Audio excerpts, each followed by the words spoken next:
Um, what I want to talk about today is I think some people came in. Is this the stack? Oh, everybody has one. Okay. And I was going to give you this sheet a little bit later, so that kind of make you think. But I wanted people to think. I'll have my scribe, Jeremiah had a scribe. And is that a promotion in the I think so. And so let's think about what do you guys feel are some qualities, and of course you got the cheat sheet here, qualities that you want to see in a leader. And let me just say, it can be all the different levels, because we have different kind of leaders. We have political leaders that are elected into office, of course. We have the best example is pastors, Christian leaders who aren't elected into office, of course. And then you have family leaders. So there's all different levels of leaders. So just let's put a list up here to get us thinking about, because ultimately, when I get done here, I'm hoping, it's a discussion. So if you agree or disagree, please let me know, because I learn from these things. Is for us to think about how we're leaders, and we're all leaders in different ways, whether it's family or whether it's in the church or in different things, just when people are watching us. Help us be better leaders, and help us to think about the leaders that we have, whether they're political, state, church, whatever. Think about what they have, because it's just a constant process. If we get too comfortable, I think, with one person, then it's just not good, because there's too many things that can distract leaders from what they should do. So, leadership. What do you want in a leader? Honesty.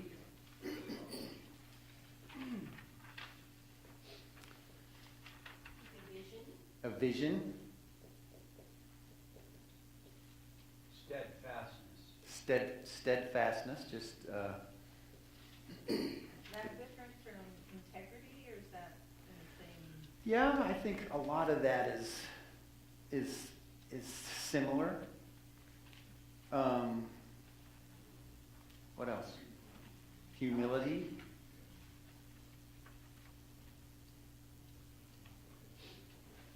Someone who can draw people to take on responsibility. They don't have to do it all themselves, because if they're one of the do it all themselves. They have to be able to delegate. Yeah, but also see abilities in people to draw them out. Sure. Kind of vision. Vision. Yeah, vision goes both ways, to see who you should. One of the things is successors, as we'll see. They need to. You want to have someone that'll follow through. And think about.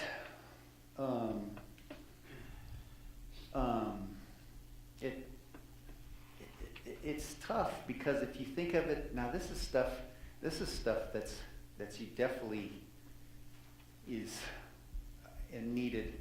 Okay, let me go this way. You have different powers as a leader. One of the powers you have, if you're a military leader, I look at John because he's my first thought. He's a military. His sons are in the military. They have a power when a general tells the sergeant to do something. That's done. It's supposed to be done, or else he's going to be in big trouble. Because that's the power. He doesn't have to be nice to him or anything else, and it's accepted power. It's an official power. Another power you have is being smart, that people respect you. And that's a lot of what the power that Steve has. And that's the kind of power, because you have the two different things in that you have political leaders and non-political leaders. When you're a leader in charge of all volunteers, you have to utilize different powers there, of course, than a political leader. Even like I was in the fire department, it was paramilitary, so they had a certain power there. When you're a boss, business owners, you have the power of telling people to do something, or else they don't get paid. That's a power, whether they like you or not. You take the pastors and stuff. They don't really have those powers, so they have to use the other power, which is likability. I guess I think there's better words. They have to know their job, And the best leaders are able to use all their powers. They use their official power, they use their intellect power, they use their likability power, their communications power, and all these kind of things. But so it ends up being different. They have different powers, so you have different kind of leaders. As a elected official, it seems like it almost makes some of these difficult to have total honesty. Could someone get elected nowadays that was totally honest? I don't know, it'd be tough. You should, but we have to deal with, and where I go with this is that it is difficult. I don't know that it's ever been possible. You take David, King David. He was subjected to the political power kind of thing, and he was still, this is a guy that wrote a couple books of the Bible. He was still distracted by a lady, and then he had her husband killed, blah, blah, blah. So I think he had the human side that is a distraction. So, you know, was it total honesty there when the things that he did? Maybe not, but was he still a good leader? Still a good leader. Vision, most of them have vision. You got to wonder about their visions. Integrity, humility, godly, delegator. So it's interesting. So we're going to keep these things in mind as we go along here. And now I want to talk about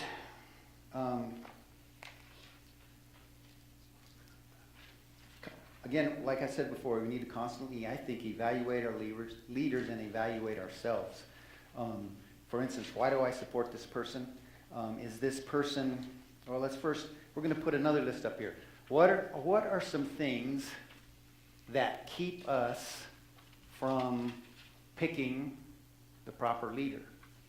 Political leader, or even pastor maybe, or whatever. But it's easier to pick a political leader. What would make us be distracted? Like you mean like ourselves, or what? I'll give you, okay, an example is, Picking a person. and probably none of you guys have this problem, but I don't really like change. And as I mature, I find that I become less agreeable to change sometimes. There's this young guy over here going, yeah. Well, can that affect us from picking the appropriate leader? We like what we're comfortable with. We don't like change. Sometimes that's good. I mean, there's a balance to that, but it's still there. So if you don't like change, what else? With that in mind. I don't know a one-word phrase for this, but we've seen in historically in churches, you know, you've got a search committee, they go and they read the resume and they talk to the pastor candidate and he comes to visit, but you still, and the same thing with employees, you don't know how they're going to work day to day. You know, you may have all the right qualifications on. So you may not truly know them, is what you're saying? Yeah. Compatibility. Or they just don't fit, you know. Yeah. Yeah. Yeah. And that should be weeded out as when they go through the process. But Right. okay. Anything else? People going along with the crowd. All right. Following the sheep, following the majority. There you go. Yeah, exactly. It's hard to go against something that's going to benefit you. I mean, financially, we have all those ways of rationalizing why this is good. Do you think, yes, John? Sometimes leaders are deceptive. So deception is a problem. Right. You don't really know them. Right. But that's their problem. I'm talking about what your problem is. Well, our problem is we're deceived. We're deceived. Well, good point. Do we ever have, do you think tradition ever distorts maybe? Because we like doing it this way. One of the things was they say that makes it tough in the church is when they say, yeah, but we've always done it that way. Do you think that distracts us maybe from picking the right leader? That's That's the same in every homeowner association. It's the same in the parks that Greg and Kathy and I are in. I mean, they like to drive looking through the rear view mirror instead of through the windshield. Right, right. They like vision. Right. And unfortunately, is when we get more mature and we have a better basis for being leaders, we're also more susceptible to tradition, I think, and stuff. So we have to evaluate that as far as when we pick our leaders and all those different things. Anyone else? Okay, so I think thank you, Scribe. I can't remember what Jeremiah scribed. I couldn't say his name anyway, probably. Thank you, love. Okay, so we like our comfort zones. We like our traditions and these kind of things. Fortunately, we're going to look at, we have the perfect example of a leader, which is Christ, is Jesus. And we're going to go through some of these here. And then after that, I'm going to talk about some bad leaders and good leaders. And what I think is interesting is how similar they are in a lot of ways. We'll go through this first and talk about this. And on the side, I got this from Maxwell's Leadership Bible here. I got this list here, and I went through all these. And sometimes, we'll look at them. If you see one here that you think is interesting, I'll have whoever wants to look at one of these. Let me go through them first and just give kind of my thoughts on it first. Leadership is a servanthood. And then if anybody else wants to go through it more, we'll read the scripture. I thought this was interesting because when I think of a powerful position, or you get elected, but the best example is president. You think, okay, he's elected president. Man, that gives a person kind of some freedom. A leadership spot is a freedom.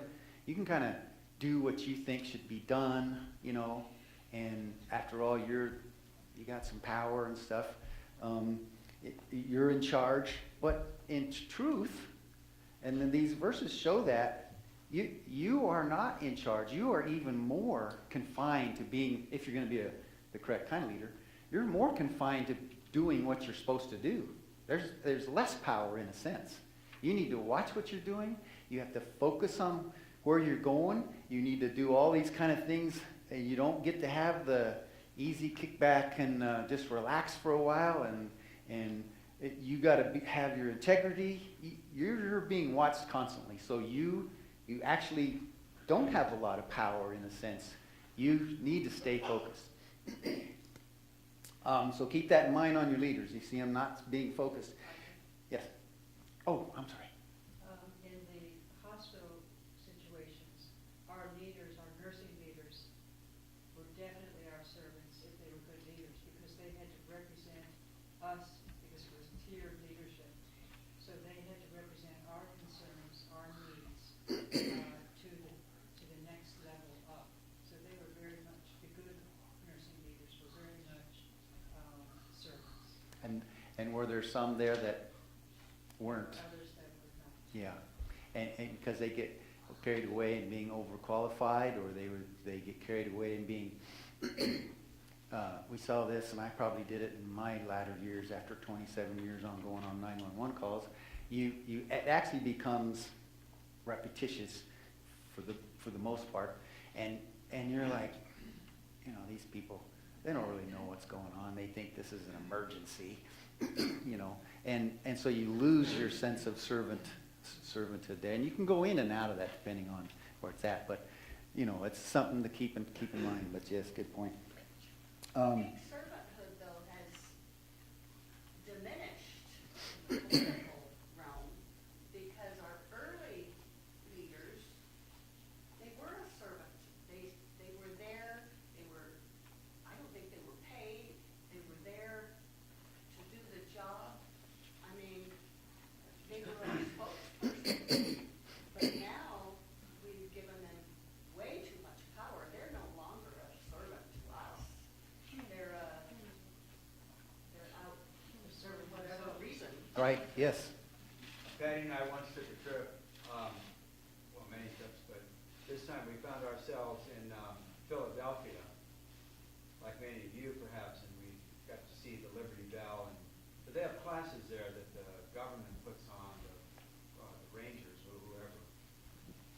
when you study and see examples of how the early senators and congressmen lived, and they paid their own expenses to come to Washington, they were part-time leaders.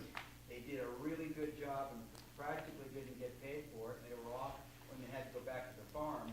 I mean, I don't want to be anachronistic, but wouldn't that be a blessing today? Yes, and I'm glad you're bringing this up because that's gonna come down here. On number 2, it says you purpose prioritize your life, which means, of course, you're focused, and of course Christ was focused. But number 3, which is I think talks about some of what you're saying, is you live the life before you lead others. And my observation is, and I don't think it's necessarily anybody's fault, but the best example was the last 3 presidents, is that I don't think those guys ever had to balance a checkbook. I think they all they had money, and some of them knew how to make money, but they never really dealt with what regular people deal with. Yeah, and they've said that. Some of the people, you could ask them what a gallon of milk cost, and they didn't know. And it's just it's a maturing society, for lack of a better word. That's what you have to deal with.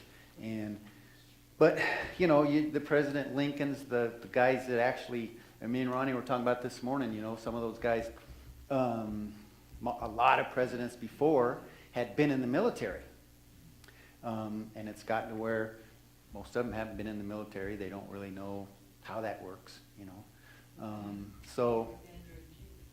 Yeah, they're the commander-in-chief, and they don't really know how that life works. And I'm not going to blame them of this kind of stuff. We're just here to try to figure out the best leaders, and we're here to see when our leaders have weakness.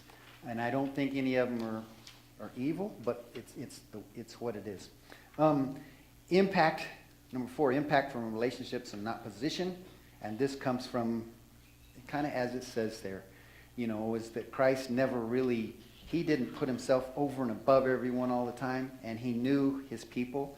And you learn this kind of stuff when you're in the military, when you farmed, because a lot of them dealt with farming and stuff like that, Truman and those kind of guys, and you learn how to deal with those. But I don't know, the business guys, the guys that have done it in business and politics, they've had to do some of this. So anyway, leaders must replenish themselves. And this is why you're having to listen to me tonight, because Steve needs his time off. It's part of what they did. You can read the scriptures there. It's what Jesus did, and you can argue how much time they need or not, but they do need their time off. So we need to let leaders do those kind of things. Great leaders call for commitment, and most of the leaders nowadays, seems like they do that. Christ did that. He called for commitment.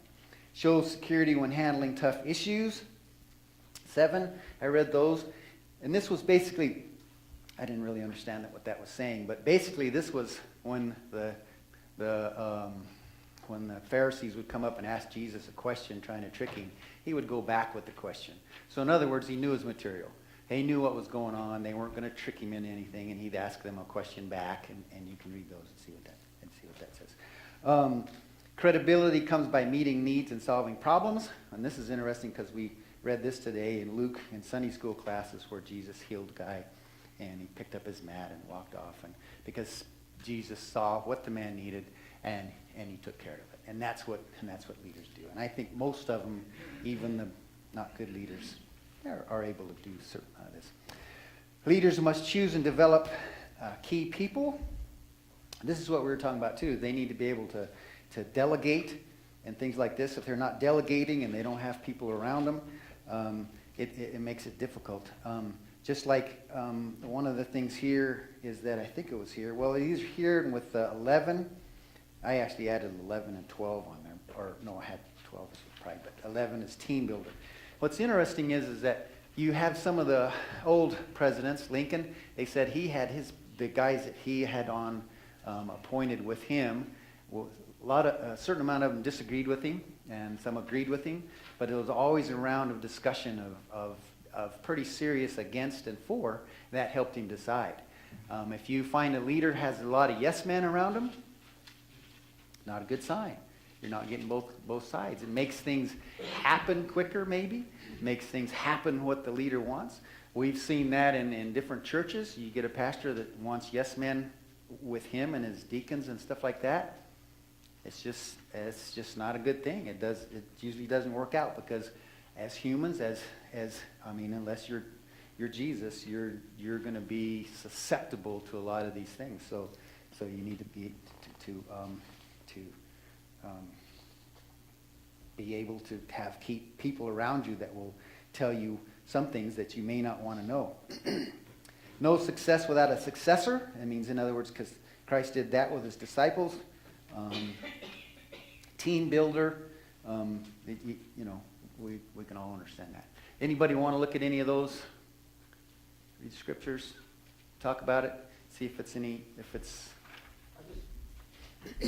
Yes. would just offer a comment on number 10, Roger.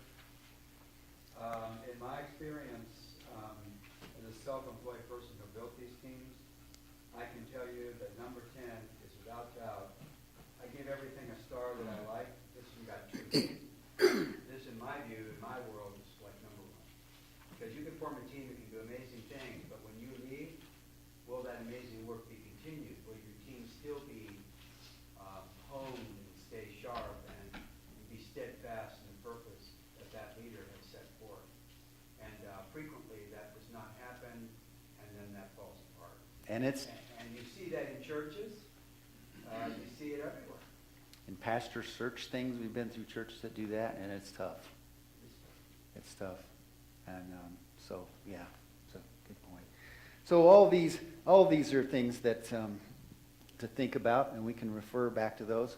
So now I want to give you an example of some good leaders and some bad leaders. And what I think is interesting is how similar they are, in a sense. We'll see if you agree or disagree. So the bad leaders we're going to look at is Hitler and Stalin. And the good leaders we're going to look at is Paul, New Testament, and Jeremiah in the Old Testament. And we'll talk about some of their strengths and some of their weaknesses. And if you know any of your history buffs on any of these guys, we can talk about it, because it's interesting how it works. Okay, Hitler. Hitler came in after World War I. If you want to see a movie on World War I, what was the name of it? They shall never grow old. They Shall Never Grow Old. And it was all about when they talked to the guys that we saw it last night, or Friday night. And they showed, it was just footage. They'd taken old footage and cleaned it up. And then they had, the only people talking on there were guys that had been in the war. They just took clips out of that, and off radios and stuff that had talked to them, and it's pretty horrific. Yeah. So it's after World War, and the Germans had gotten beat up, and they were in it. They were in it with they had some peace terms. The English had won. They had peace terms, and the Germans were they were feeling like they were losers. They were kind of down, and it was kind of, they were vulnerable for someone to come in and make them feel like they were somebody. And so we got a guy that comes in. He's a good speaker. He worked at a newspaper for a while. He built a lot of his power up by that he was going to help the poor people, because the poor people, they were the ones that were hurting. Basically, the poor people, they had nothing to lose, and they had no hope, I think is the word for it. When you get the masses that have no hope, they are vulnerable. And if you want to put that in a realistic thing right now, what is it? Venezuela? Venezuela, yeah. Those guys, a bunch of those people have no hope, so we'll see what happens there, see if it's good or bad. But so you have the mass people, and he was all about helping the people. And sometimes when people are in a position to where they have no hope, they want somebody to blame, because we just kind of, and so he blamed it on the Jews, and he got it going, and we all kind of know where he went. Now, one of the things he did, good speaker, and he worked at a newspaper for a little while. It's odd to bring up, but you'll see why I brought that up. And he never had a normal relationship, it doesn't seem like. He had a wife, but that was all kind of strange. He wasn't a family guy. He was all about, I think we all know how it worked out. He was all about power. It was all about himself. But did he have vision? Did he have, he had vision. Yeah. And he convinced those people that he was honest. And He he was was steadfast. feeding them. He was probably steadfast. You know, his integrity, you could say, whatever. He was feeding them what they wanted. Was he a delegator? I think so. He had all those big generals underneath him. Said, hey, let's go kill the 7 million Jews. Sure, all right, we're good with that. You know, so of course he didn't have that, and I don't imagine he had that. But he was feeding those people with what they wanted at that time. And they were in a transition time, which they were very vulnerable. As you know, a lot of people go through a breakup, and that's when they're the most vulnerable. When this young man, his family got killed, it's a transition time.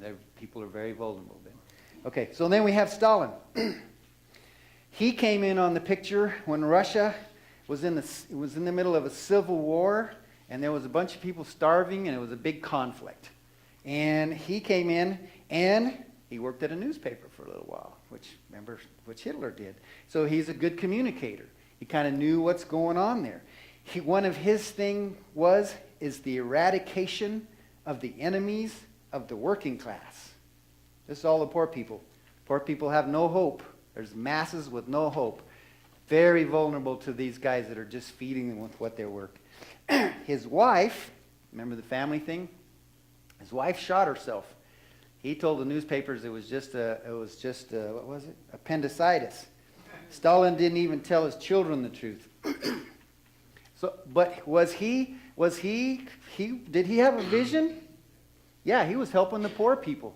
Did he have, I mean, they're going to stay, he was steadfast because he went a long old time. He was a delegator. He had a whole bunch of people running with him. He was able to convince these people that he was where it was at. Yes?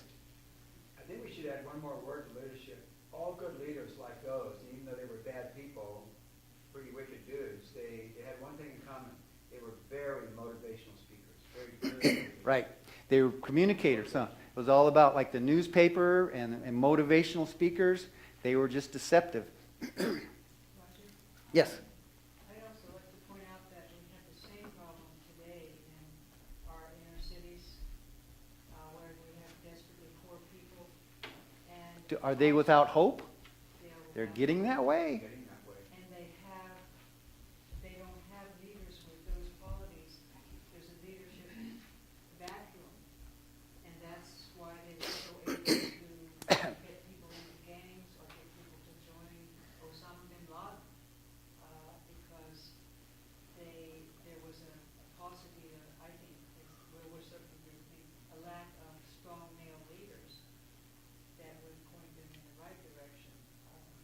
Yeah, they're using their weakness and their lack of hope for their own purposes. They're not helping them out as far as helping them have hope that they can do better in society or be productive or anything like this. So, so you're right. And it's what maturing civilizations seem to do. The Russians did it. The Romans did it.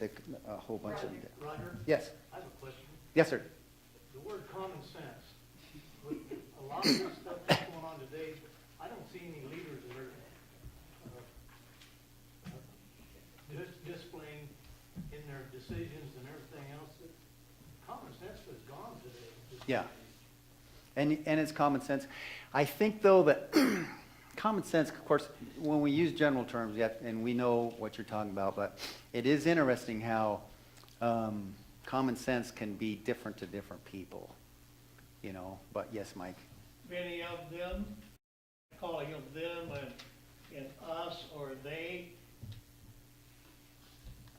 Sally kind of shared this concept with it, is we have to be careful not to live in a bubble. As, you know, some of our political leaders, you know, when we talked about the elder Bush, you had no idea what a gallon of milk cost. Well, why not? He lives in his self-imposed bubble. And his worldview is what he sees living in his bubble. We all have a bubble. It's just, are we willing to step out of it to develop some common sense? Right. And here's another general thing, is that, do you think sometimes the political leaders are a reflection of the people? Absolutely. Oh, sure. Absolutely. The word there, that godly, Stalin, Hitler, the far left today, Maduro over in Venezuela, what they all have in common is that they're applying the sin of covetousness, and they know that that has appeal. Right. What did you say? Covetousness, and that's the basis of. And covetousness, The Hitler advanced. and when you say that, I'm sorry, to covet is to wanting something else. Okay, all right, I wasn't, What the Jews have. Venezuela was the wealthiest country in Latin America up until socialism came because they wanted what the rich people in Venezuela Yeah. had. They drove all their. oh, I see what you mean. Yeah, and that was what Hitler conveyed to them was, hey, I can help you have what they have. Ah, good point. Excellent point. So, You control people by making them dependent on the government. And that works out whether it's cattle, dogs, people, whatever. If they're in control, if whoever is in control by feeding them, by giving them housing or whatever, they will totally depend on you and they will do whatever you want. And I've always said this is so true. You can take good cows and feed them every day, and they'll quit going and making a living. They'll just stay right there and wait on you. People are the same way. You give them welfare and food stamps and all that, they'll quit working because they don't have to. so in this case where you had these leaders, a big part of his delegating, all these guys, we're going to get into these other guys too, was they couldn't just do it with the low people. How did they get all the leaders and the delegators and the businessmen and all them on their side? Dependency. They They depend felt on like they were They offered them power. Yep. So they offered all the big shots power. And some of the middle guys, because I think part of this is when the cows that quit making a living, though, when they lost hope, how are you going to make them? How are you going to get how are you going to get them hope? Whose job is it to get them hope? Because they have no hope. And you can say that's pretty stupid on their part. They're not willing to work. They're not willing to do anything. But who's going to give them hope? Well, they don't have to go out and work for it. I know, but how are you going to get them to work? Well, you gotta go to the other side of the ranch, go there. Yes. We know biblically speaking, when the number of hopeless reach a tipping point, we will meet the Antichrist. Yeah. We won't know That's it right then. yeah. But it seems like in history, there's been points to where the hopeless take over. Societies crash during what the plagues came in, and I mean this was the real crash. What was it? It was way back in the 1500s. Europe, they had the plague came in and really hit them hard, and so then the churches started feeling like the Lord didn't like them because the plague came in and so many people getting killed. They went in. There was a name for that period of time, but it's whenever the Romans went over there, all their poor had no hope.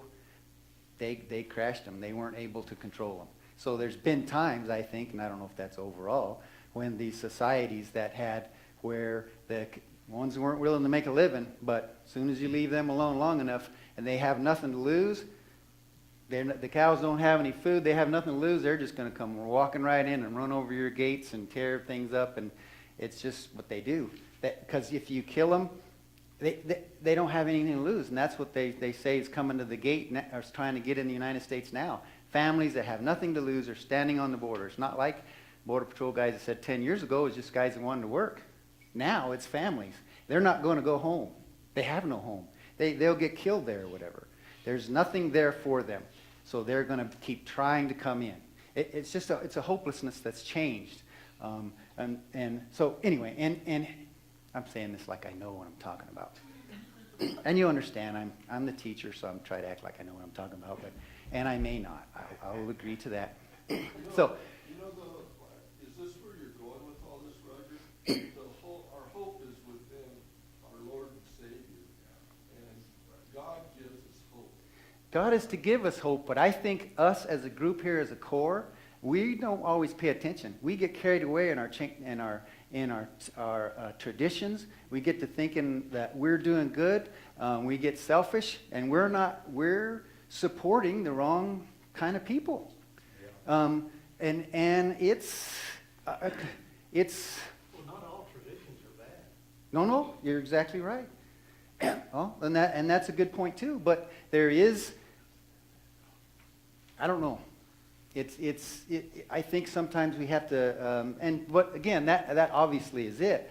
But if we want to get caught up in what we think we're doing everything right, and we don't need to, I guess my point is we need to constantly be evaluating ourselves as leaders and constantly evaluating our leaders. If we're not doing that, if we're comfortable with our leaders, this is what I think about. Yes, Mike?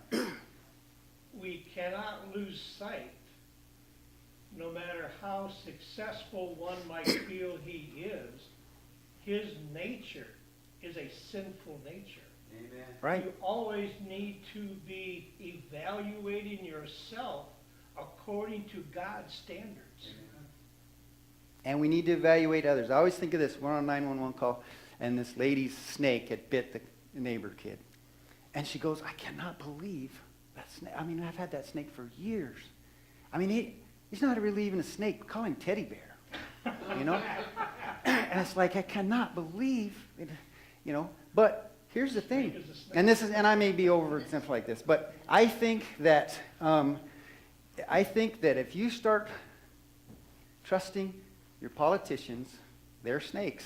Now, they're not evil snakes, but as soon as you start calling your politician a teddy bear, he's going to bite you. So anytime anybody comes from any party and tells me that their politician is good, I'm thinking, watch out, because they're going to get bit, because that politician is a snake. Now, he may not be an evil snake, and if somebody wants to have a pet snake, that's fine. But you better remember, he's a snake. It's just what happens. So don't be telling me that your politician's not a snake. And maybe not. They're not all. But afterwards, if you can come up and tell me one that's not, I'd be glad to listen, because I haven't found one yet. But that's not all bad. I'm not, I'm just saying this is what we have to pay attention to. So let me go into the bad guys here. I'm sorry, good guys. Good guys. Yeah. All right, good guys. So we had Paul, New Testament. Paul, he's a good speaker. He had all these. He was honest, vision, steadfast, the whole thing. He had this thing that the bad guys didn't have. But they had most all this too. He could delegate. He was motivate. He would do all these kind of things. He was a good writer. When I will admit that here's one other thing I think though that these guys have, is that they would risk death for what they believed in. And that is something that I don't know. I hope I have, but I don't know. It's just like sometimes we get in the fire situations, testing, and some people had it, some people didn't, and most people don't know. But, when it comes right down to it, but you know what let me go into Jeremiah.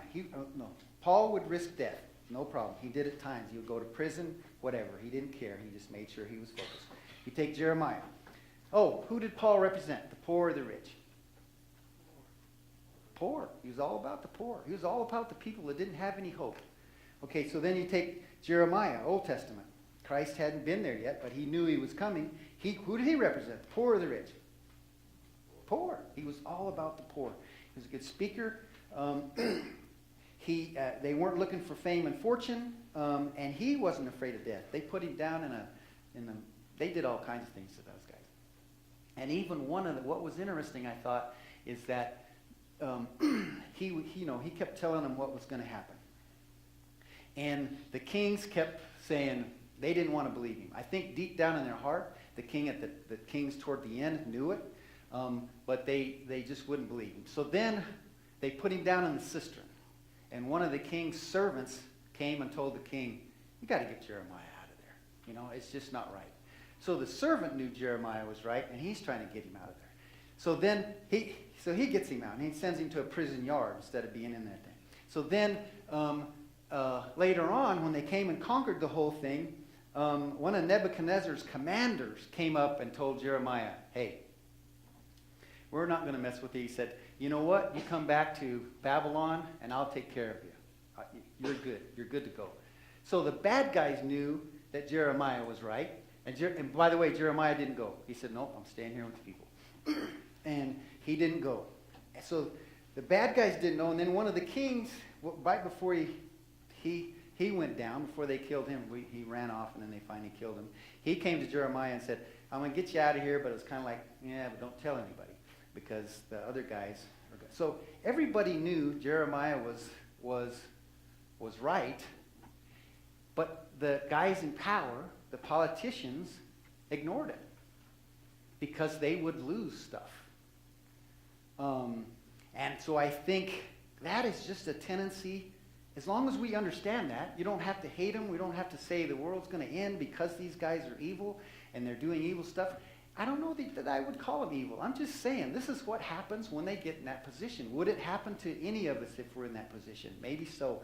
But how is it if you know there's a sickness coming on in cows and you know it's coming before it gets there? It's always an advantage to knowing what's going to happen before it gets there. So you just pay attention to it. If you accept that something's going to happen and you're prepared for it, I'm not saying we all go in and start, getting dried food and all this kind of stuff, but accept that this kind of stuff is going to happen. And keep in mind, this is my theory on this. Of course, it's not biblical. Is it biblical? Yeah. I'd like to think it's moderately biblical from history's perspective. But we know God doesn't have to go by history because he's God and he's in charge. So, let me see. What else was I going to cover here? Okay. So anyway, we got to be careful. If we see these guys as they are, we know on the good guys and bad guys, there's a lot of similarities. So just because your guy seems like he has a lot going on, look at him. Oh, I know the one other thing was I said that, I thought I was onto something there when I said the two bad guys didn't have good relationship, family relationships. Well, as you remember, Jeremiah he was never married, and neither was Paul. So you have to take that for what it's worth. But those guys also knew from what they were doing that they weren't going to involve their family into it. But whereas Stalin and Hitler, they didn't care. They didn't care. So if you got a leader that doesn't look like he's really paying attention to how the family works, I would say that's a sign. And that's what we're looking for, signs. How much do we put in behind a person that has some of these things that don't seem to be... the other thing is with leaders, are they trying to self-promote themselves? Sure, I think you have to do that to get elected. So, can you totally call it a bad thing? I don't know. It just fascinates me, and obviously I'm not going to give you any clear answers here, other than we need to pay attention, and we need to accept the fact that we are responsible for some of this stuff, because we get caught up in our traditions, and we get caught up in our benefits and things like this. At least that's my personal opinion. So, okay, here, an ending. Here's what I came up with. It's on the internet, but 9 reasons for joining a cult. And we'll look at some of this, how some of this is what bad leaders feed off of. Fed up with society. People get fed up with society. One of the reasons that when they talk to people in a cult is they have no idea they're in a cult. So they don't understand how a cult works. Another reason they join a cult is because they're trying to save the world. And also, The reason they join is because they want someone to take care of them. A cult a lot of times has all the simple answers. They tell them what to do. They don't really have to study what to do. They don't have to try to figure out, okay, what do I do here? I just go to whatever book it is or whatever the leader says that I should do. And it takes you don't have to think about it. We can see what happens there. Low self-esteem. And sometimes people are searching for purpose in life. Absolute answers. Striving for perfection. And transitional breakup period in life. So people are in transition. And you can see some of these things. And it's just like Steve has said this before. A lot of cults are, I don't know what percentage he said, but they're 90% of almost, you take the Mormon religion, it's 90% Christian stuff. But then they just take their own little book and say, okay, here's how it is. But they still have all the, help you out with families are important. Jesus is in it. The Bible is in it. A lot of these things are in it. So all I'm saying is I used to, and I guess, obviously I preach off stuff that I understand because it's just my filter in life is going to be different than other people's filter as far as how you understand things. But I used to think that it was easy to pick out bad guys. That's just like when we were talking about it in class the other day about how the Jewish guys, see, the Jewish guys went through all this stuff about how they were doing bad things and they weren't paying attention to their God. They had too many gods, and God took away everything and broke them up and had Nebuchadnezzar come in and break them apart because they were seeing too many gods.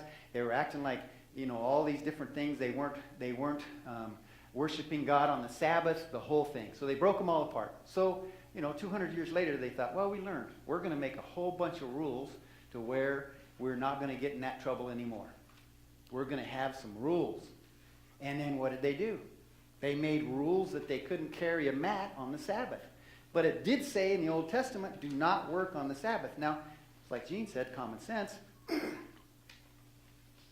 So, you just get, it's just interesting how we can kind of get into our own traditions. Did a lot of the Jewish people think that was the right thing? They got in trouble 200 years ago before it.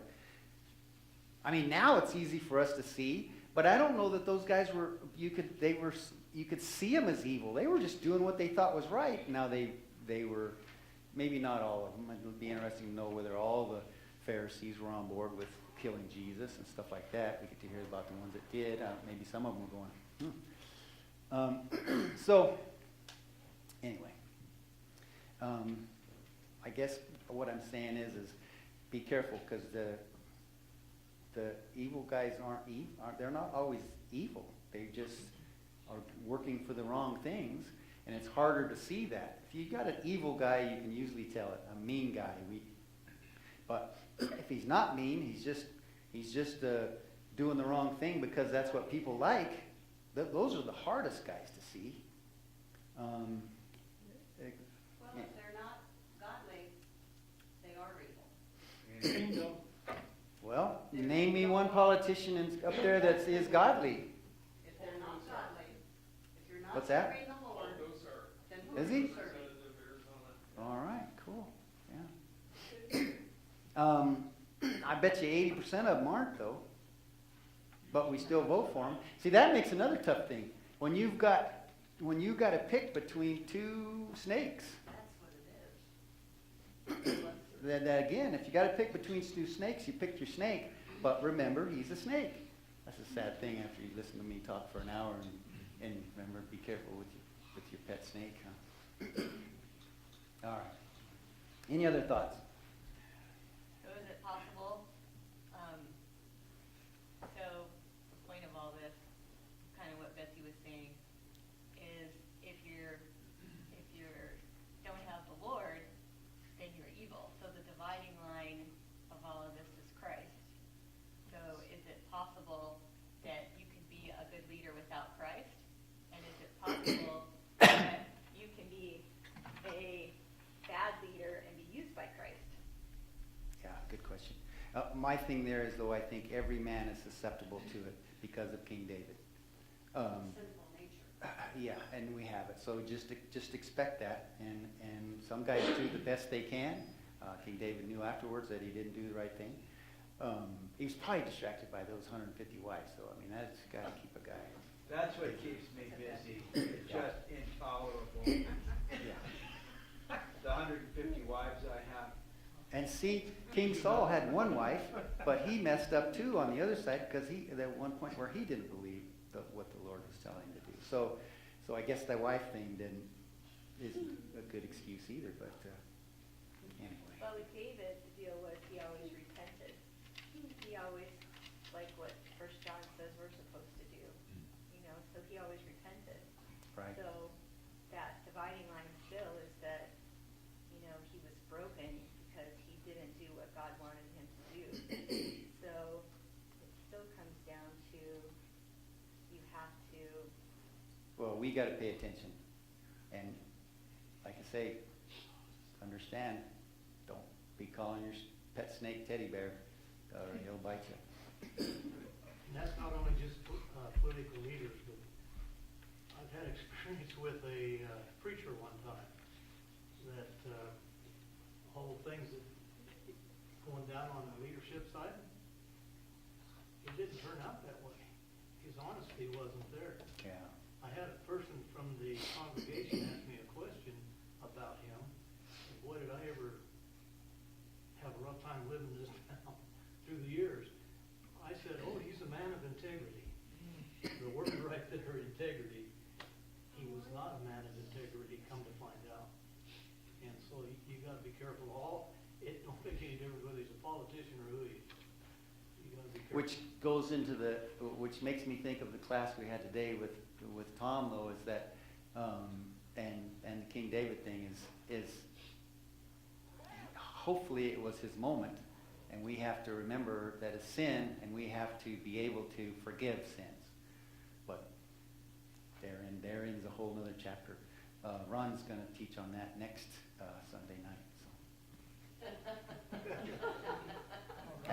Had to jab him a little Going bit. back to common sense, though, I think we have pushed education so far that we have educated common sense out of our children. They don't have to. Is it a sign of a maturing group, though?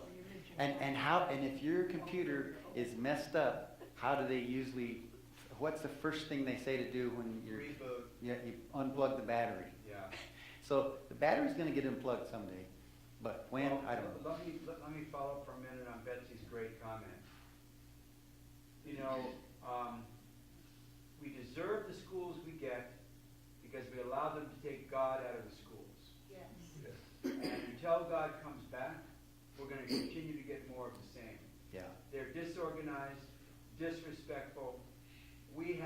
My wife and I met a teacher who was hanging on by her fingernails to retire. It's going back a few years, and she couldn't wait. And I said, we asked her, what's the problem? She said, and this was 5, 7, 8 years ago, it's worse now. The children were so disrespectful that they would call their teachers names. They would slap them. They have an uncommon evilness about them because they have no God at home. Yeah. See, when God leaves you or you leave God, we're all in trouble. Yeah. It's a mess. My wife and I have taken the opposite approach. We haven't watched television in 18 years, and we have no intention of ever watching it again. And if I go into a room where it's playing, I have to leave because I don't want to get caught up and get sucked up by the news because it's never good. And I just and I have told my young men that I minister to, pretend that your world is like an augmented reality. And that you can see the world from your vision, but you're like that piece of furniture that you can place anywhere in the room and you can float around. We need to remember that we're in this world, but not of it, and that will bring you great calm when you see all of this garbage of bad leadership in the country. We don't really belong here, and none of us will be here very long. Our life is but a vapor. So my choice was, I don't worry about it. Yeah. Well, we can Haley, our daughter, she teaches first grade here, and she had parent conference week, you know, and she's had it once already, but she said, you know, when she's a brand new teacher and you have parents conference week and you're wondering about the kids, and then when the parents get there, you go, yeah, that's why, yeah. And it's exactly like you said, is when your parent, and that makes it tough on teachers. I mean, they always talk about pay for teachers, but I think when you get no respect from the parents and from the kids and stuff, Oh, sure. you could pay them $200,000 a year and it'd still be a I don't know why they do it. Yeah. Anyway, I've had you here long enough, and I thank you guys so much, just for putting up with me. I think some of this is to make you appreciate Steve more, which I'm sure helps. But so, yeah. So let's get together in a circle, please.